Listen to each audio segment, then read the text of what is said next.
5 cartões iguais A, B, C, D e E, em forma de triângulo equilátero, foram colocados em uma cartolina, um por vez. A figura mostra como ficaram esses cartões. Qual foi o terceiro cartão colocado? Bom, nesse tipo de questão, nós temos que fazer uma análise espacial do que acontece nessa figura para entender a ordem que os triângulos foram colocados. Uma informação importante é que todos eles são iguais. Então, sabendo que todos eles são iguais, isso facilita um pouco para a gente tentar entender o tamanho dos cartões. Veja, aqui esse cartão com esse triângulo E aqui, ele está aparentemente inteiro para a gente, né? Veja que a gente consegue ver ele inteiro, esse cartão E. Se a gente consegue ver ele inteiro, isso quer dizer que ele precisa ter sido o último a ser colocado, né? Porque se não tivesse sido o último, algum pedaço dele ia ficar sobreposto por um outro cartão. Logo, a gente sabe que o último cartão colocado, vou colocar aqui na ordem, o último é esse e o primeiro vai ser esse aqui. O último cartão colocado é o E. Vamos tentar pensar reverso. Quem que pode ter sido o quarto cartão a ser colocado? Bom, o E, a gente sabe que está em cima de todo mundo.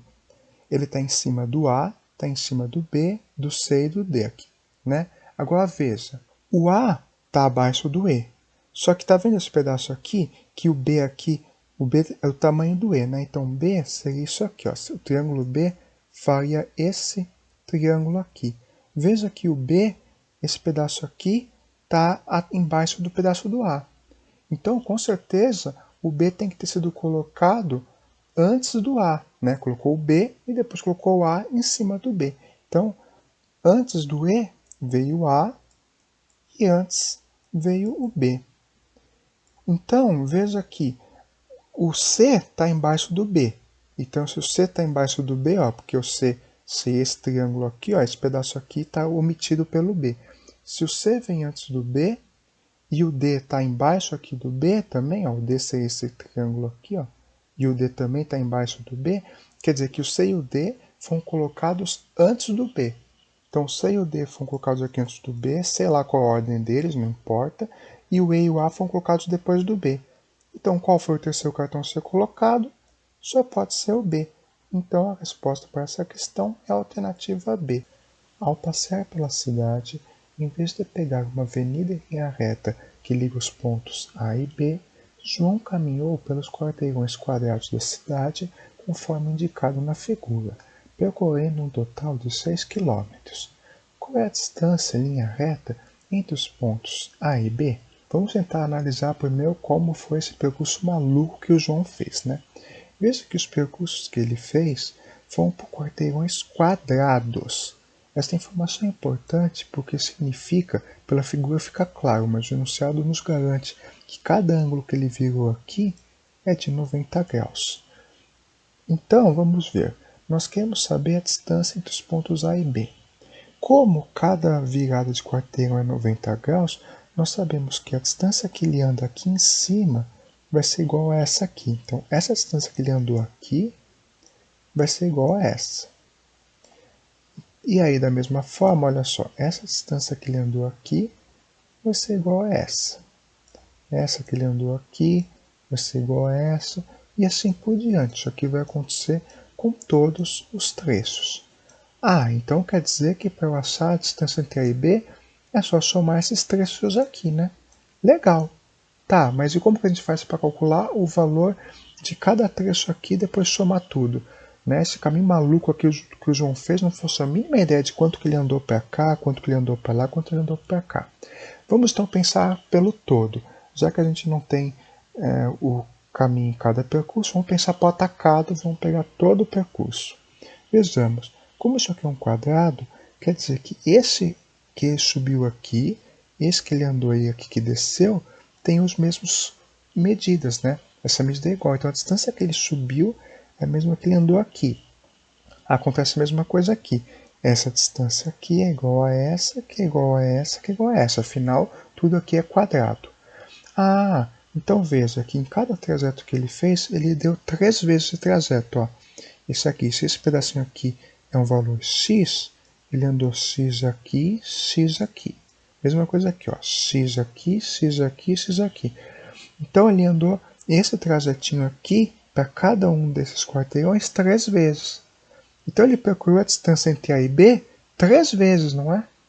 Bom, então esse caminho que ele fez estranho durou 3 vezes mais, né? Ele precisou dar 3 vezes mais a distância do que se ele fosse em linha reta. Bom, o caminho que ele fez, no total, deu 6 km. Então, a distância entre A e B vai ser 1/3, como a gente viu aqui, ele percorreu 3 vezes o caminho, vai ser 1/3 dessa distância aqui que ele percorreu nesse caminho todo louco. 6 dividido por 3 costuma ser 2. Portanto, isso significa que a resposta é a alternativa B, 2 km, o que finaliza a questão. João tem bolas e caixas numeradas. Ele colocou as bolas 1 e 2 na primeira caixa, as de números 3, 4 e 5 na segunda caixa, as de números 6 e 7 na terceira caixa, as de números 8 e 9 na quarta caixa e assim por diante, ora colocando 2, ora colocando 3 bolas em caixas consecutivas. Qual é a caixa na qual João colocou a bola de número 2023? Bom, para resolver essa questão das bolas do João, vamos tentar entender como que funciona essa colocação das bolas. Veja, na primeira caixa vão as bolas 1 e 2. Na segunda caixa vão as bolas 3, 4 e 5. Na terceira caixa, as bolas 6 e 7, só copiando o que o enunciado diz. E na última caixa, na quarta caixa, vão 8, 9 e 10 e o processo continua. Veja que a cada 5 bolas que o João coloca, ela vai se repetir a sequência, né? Coloca 2, coloca 3, coloca 2, coloca 3. Então ele vai fazer isso em grupos de 5 em 5, ó. Ou seja, as primeiras 5, 2 na primeira, 3 na segunda. Nos grupos de 10, 2 na primeira, 3 na segunda.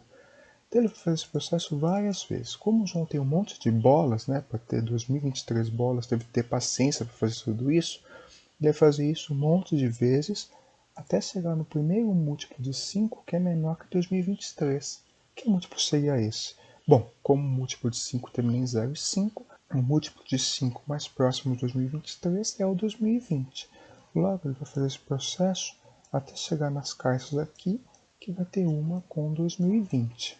Como queremos saber em qual caixa o João vai colocar a bola de 2023, temos que saber quantas caixas ele já usou aqui.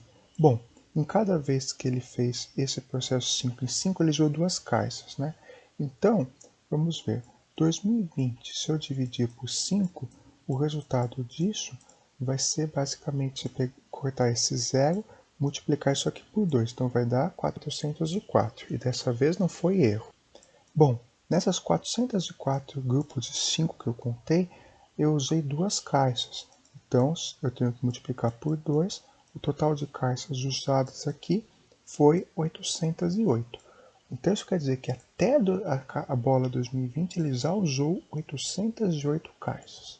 Aí, ele vai chegar na caixa número 809.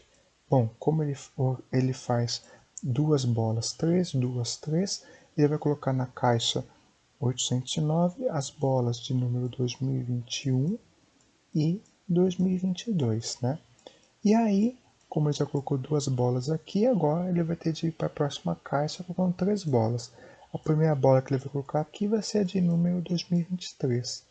Logo, essa caixa número 809 e essa caixa que o 2023 está é a caixa número 810. Portanto, significa que a caixa em qual o João colocou a bola 2023 é a caixa da alternativa E, a caixa 810. Isso termina essa questão. Um celular tem espaço para gravar 3 horas de vídeo em qualidade normal ou 2 horas em alta qualidade. Se já foram gravadas 2 horas de vídeo em qualidade normal, qual é o tempo que resta para gravar vídeos em alta qualidade? Vamos tentar entender qual é a relação entre a quantidade de horas de vídeos em alta qualidade e a quantidade de horas de vídeo em qualidade normal. O enunciado nos diz já que 3 horas de qualidade normal correspondem a 2 horas em alta qualidade. Isso significa que a cada 3 horas de vídeo gravados normal, isso é a mesma coisa que gravar 2 horas de alta qualidade. Já foram gravadas 2 horas em qualidade normal. A gente precisa entender quanto que isso significaria se a gente passasse para alta qualidade. Portanto, se foram gravadas 2 horas em qualidade normal, isso corresponde a quantas horas x na alta qualidade. Nós temos então essa regra de 3 simples para resolver.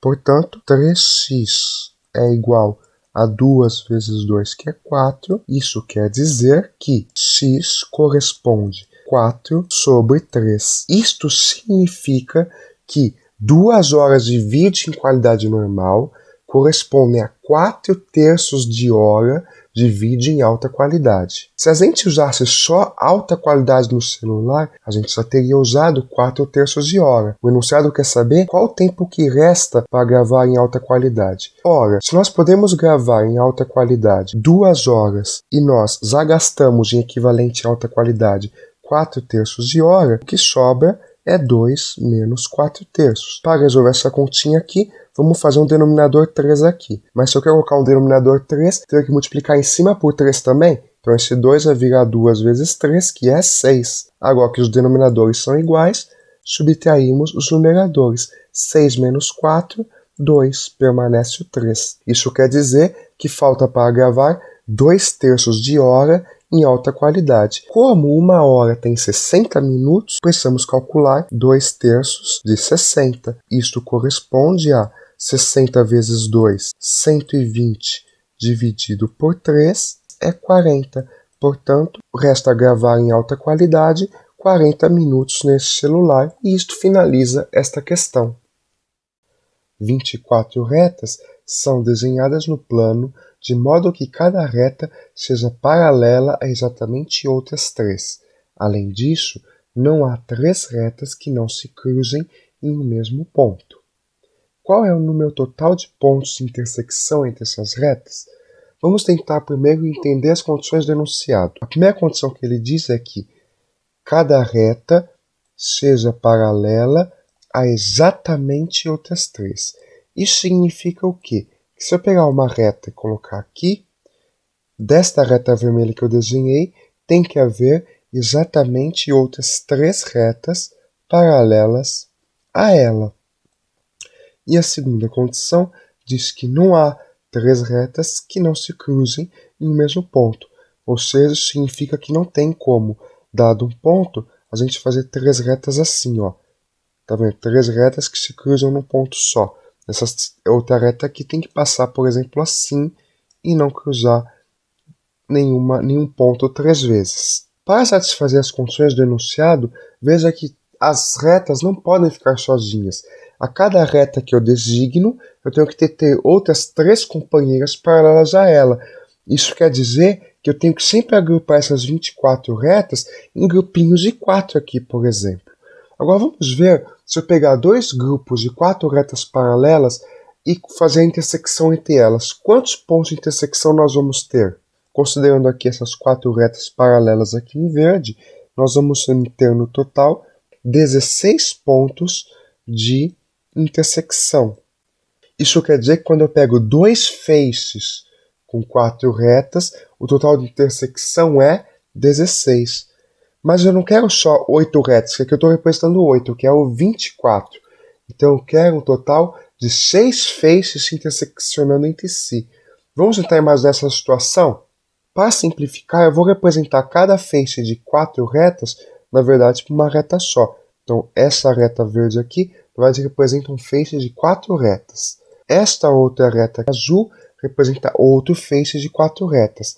Portanto, pelo que a gente observou agora há pouco, esse pontinho aqui, na verdade, representa 16 intersecções. Se eu fizer um terceiro feixe de 4 retas, esse novo feixe ele vai ter de interseccionar a primeira reta que eu já tinha feito e a segunda reta que eu já tinha feito. Vamos anotar os resultados que a gente percebeu? Quando eu tinha 2 retas, eu tinha uma intersecção. Lembrando que essa intersecção, na verdade, são 16 intersecções, porque cada reta é um feixe de retas. Agora, com 3 retas, eu vou ter 1, 2, 3 intersecções. Então, vou anotar aqui, ó, com 3 retas, eu vou ter 3 intersecções, que é a primeira que eu tinha, mais outras 2 novas, que é 1 mais 2. Agora, se eu fizer um quarto feixe aqui, este quarto feixe de 4 retas vai interseccionar cada um dos outros 3 anteriores. E aí vai gerar 1, 2, 3, 4, 5, 6 pontos. Ou seja, quando eu tenho 4 retas aqui, eu vou ter as 3 intersecções que eu já tinha anteriores e vou adicionar também essas novas 3 intersecções aqui. Olha só o padrão. Veja aqui, ao adicionar 4 feixes de retas, eu tive um total de 1, 2, 3, 6 pontos de intersecção. Aqui é 3, aqui é 1. A soma dos números naturais de 1 até n é o enésimo número triangular.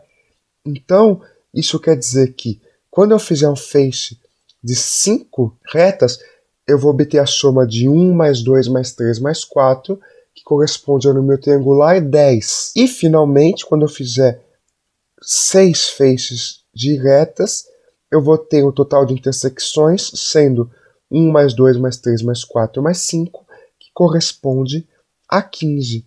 Isso quer dizer que a gente acabou de perceber que, quando a gente coloca 6 retas aqui, temos um total de 15 intersecções.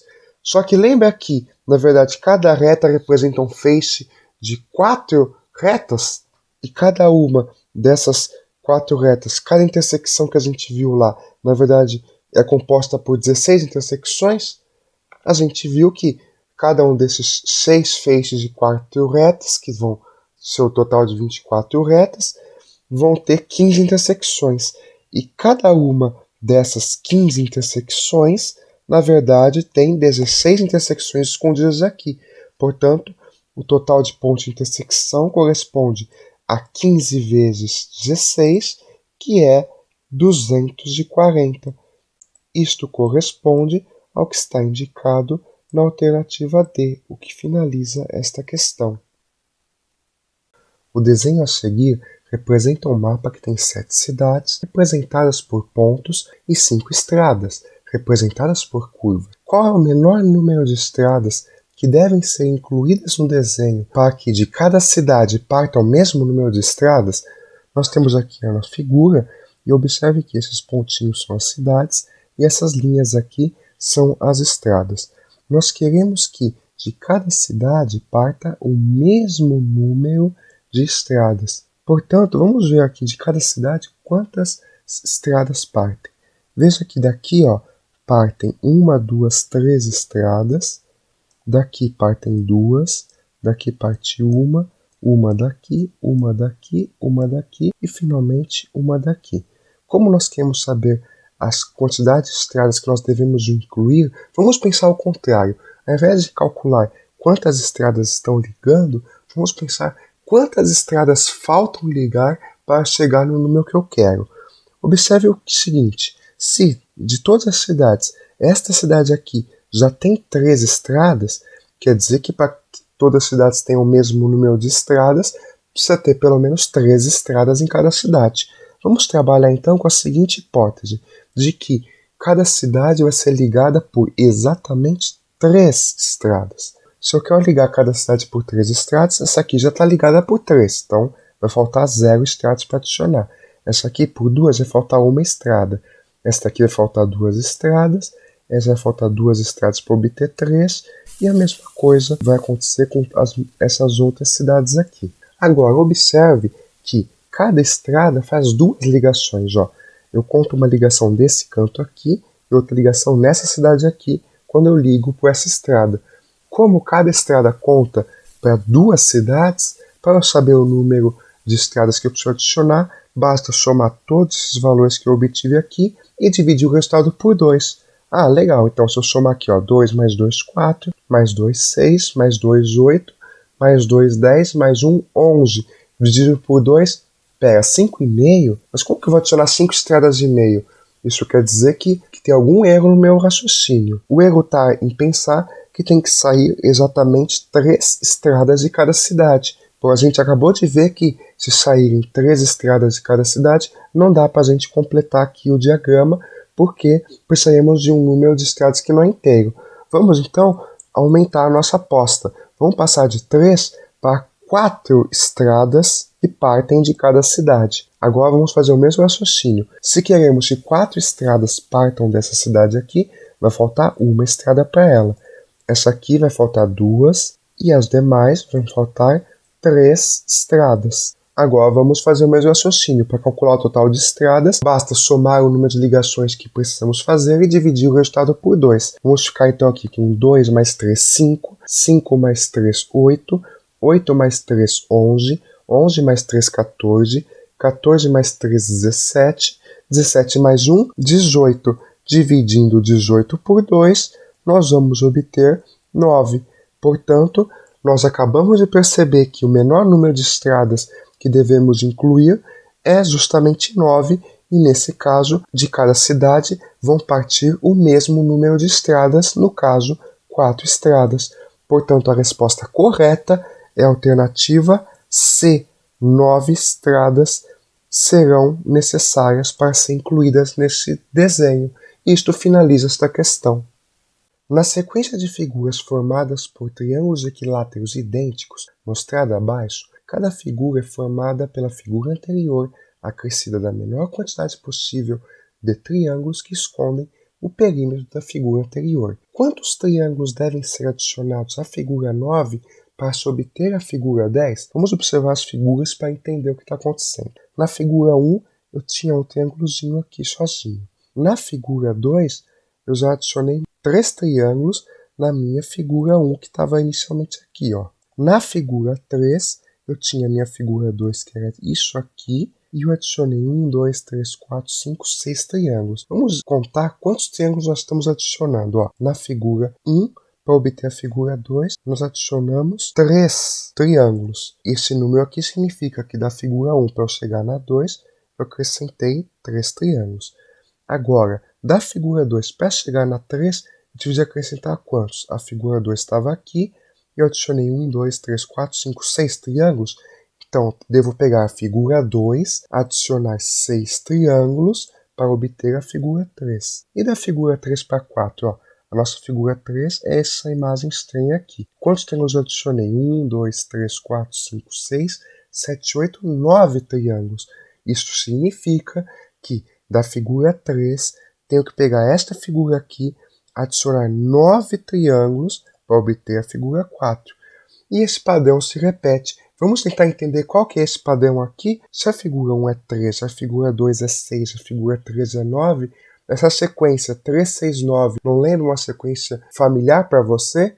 Não é a sequência dos múltiplos de 3? Então, olha só, isso significa que para obter a figura 2, eu tenho que pegar a figura 1 e fazer o quê? Juntar 3 vezes 1 triângulos. Na figura 2, para obter a 3, eu tenho que juntar 3 vezes 2 triângulos. Olha só, 2 é o número da figura.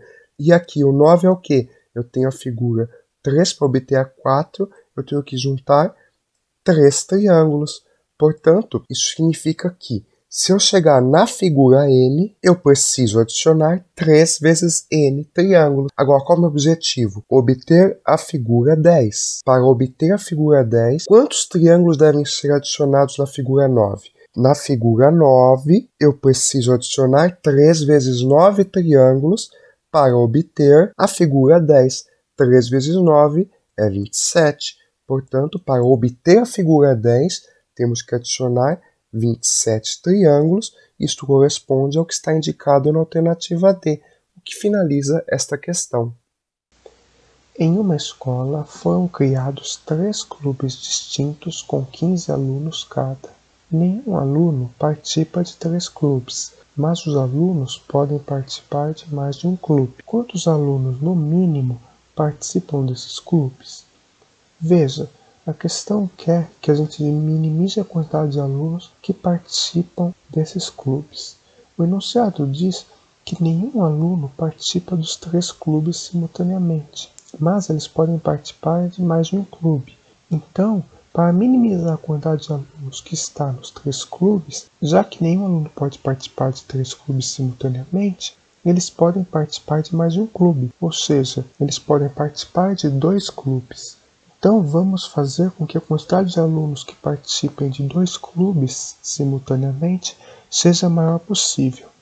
Como temos 3 clubes, suponhamos que cada um desses clubes seja, por exemplo, o clube A, clube B e o clube C. Se cada um desses clubes tem 15 alunos, então no total esses 3 clubes têm 45 alunos. Como queremos maximizar a quantidade de alunos que pertencem aos 2 clubes, então vamos dividir esse valor por 2, para ver quantos alunos no mínimo precisamos, que pertencem a 2 clubes. Dividindo 45 por 2, vamos obter 22 e o resto 1. Logo, isso significa que 22 alunos podem participar de 2 clubes simultaneamente, e um aluno vai ter de participar de apenas um clube. Assim, a quantidade mínima de alunos é 22, que são 22 que podem participar de 2 clubes, mais um que é o único aluno que só vai participar de um clube. Ou seja, a quantidade mínima de alunos que participam desses clubes é 22, mais um, que é 23. Este valor corresponde à alternativa A. Os 9 pontos da figura estão igualmente espaçados na circunferência. Maria quer pintar alguns desses pontos de tal forma que não exista triângulo equilátero cujos vértices estejam todos pintados. Qual é o maior número de pontos que ela pode pintar? Vejamos aqui o que o enunciado pede. Lembramos que um triângulo equilátero é um triângulo do qual todos os seus lados são iguais. Assim, isso significa que os vértices desse triângulo têm que estar equidistantes, ou seja, ter a mesma distância entre si. Então, vejamos aqui inicialmente o que seria um triângulo equilátero dentro desse círculo. Como dito enunciado, temos 9 pontos nesse círculo. E dentre esses 9, queremos escolher 3 para ser vértices de triângulo equilátero.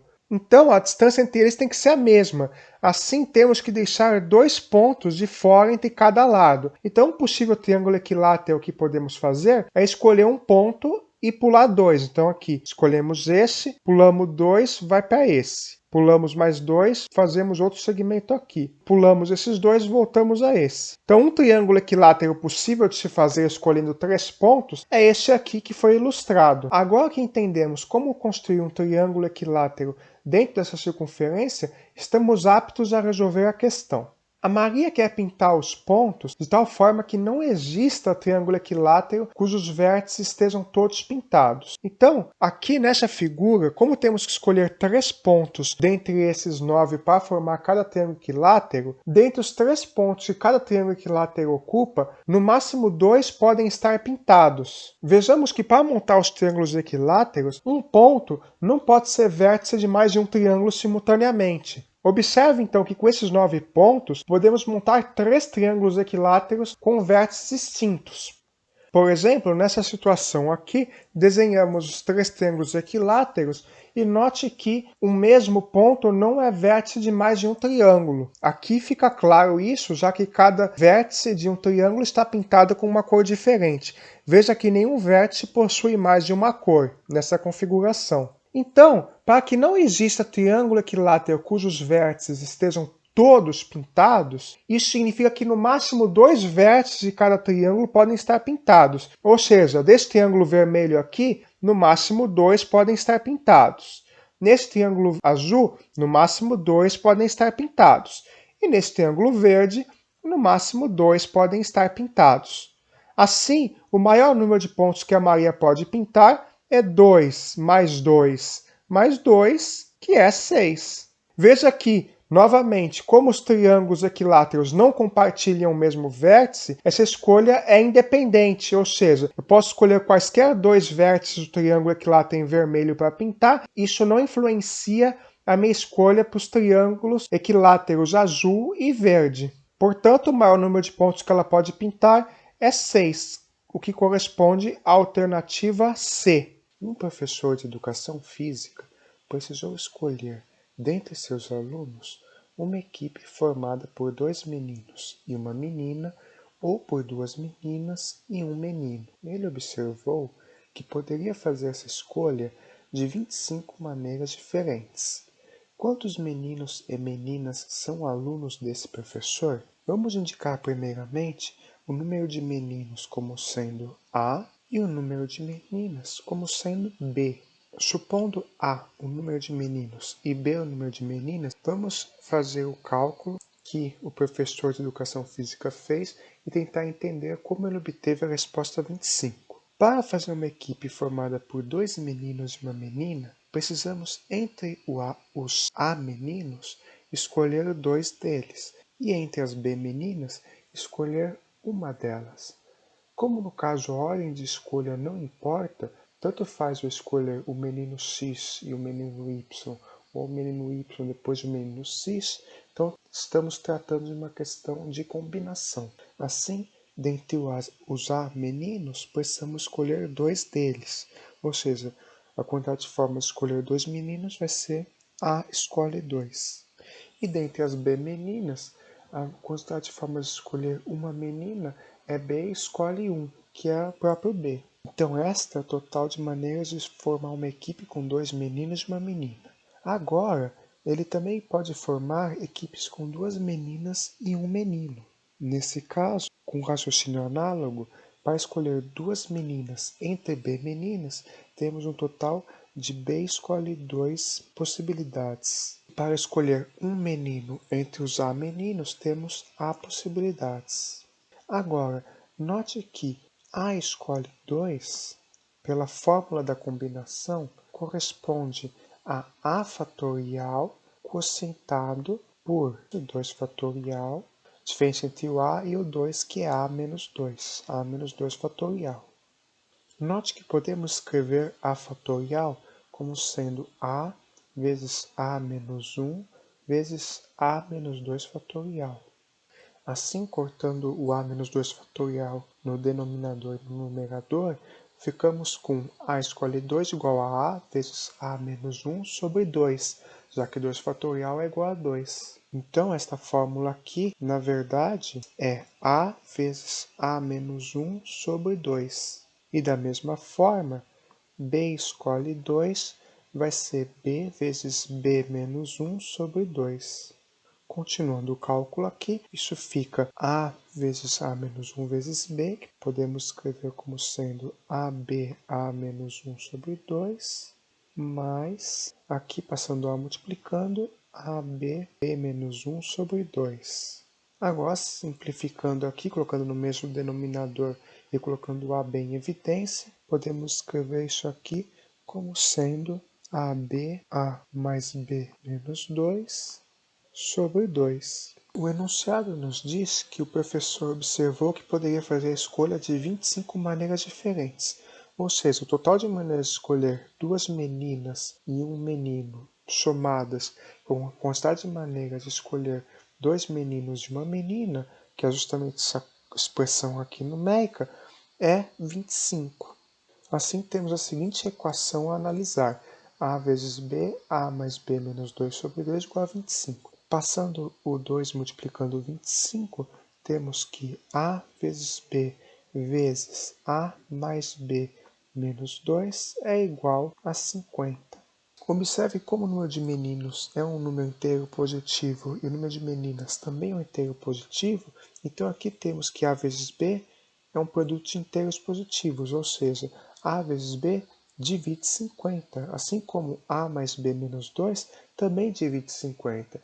Então, para tentar descobrir quais são os valores de A e B, vamos analisar os divisores de 50.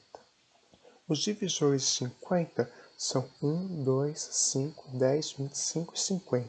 Assim, temos que o produto de A vezes B é uma dessas 6 possibilidades, assim como A mais B menos 2 também é uma dessas 6 possibilidades. Agora vejamos cada uma dessas possibilidades. Se A vezes B é 1, então isso quer dizer que A mais B menos 2 é igual a 50. Só que se A vezes B é 1, quer dizer que A é 1 e B é 1. E obviamente aqui não teremos solução. Se A vezes B é igual a 2, então isso quer dizer que A é igual a 1 e B é igual a 2, ou A é igual a 2 e B é igual a 1. Da mesma forma, aqui não teremos solução, pois A mais B menos 2 vai ser 1 mais 2 menos 2, que é 1, e 1 vezes 2 não é 50. Se A vezes B é igual a 5, Então, isso quer dizer que A é 1 ou B é 5, ou A é 5 e B é 1. De qualquer forma, a soma de A mais B vai ser 6. Então, vai ficar 5 vezes 6 menos 2 é 4. Então, 5 vezes 4 é 20, que não é 50. Se A vezes B é igual a 10, temos duas opções. Ou A é 1 e B é 10, ou então podemos colocar A2, B5 e vice-versa. Então, na primeira situação, se eu pego um como sendo 1 e o outro como sendo 10, a soma vai ser 11. Então, ficaremos com 10 vezes 11 menos 2 é 9, 10 vezes 9 é 90, que não é 50. Mas, se fizermos um igual a 2 e outro igual a 5, então teremos 2 vezes 5, 10, 2 mais 5, 7, 7 menos 2 é 5, e 10 vezes 5 é 50. Concluímos, portanto, que o A tem que ser 2 e o B tem que ser 5, já que nesse caso teremos que 2 vezes 5 vezes 2 mais 5 menos 2 é exatamente 50. Assim, o total de alunos que o professor tem é 2 mais 5, que é 7. Este valor corresponde à alternativa B. E assim a questão está finalizada.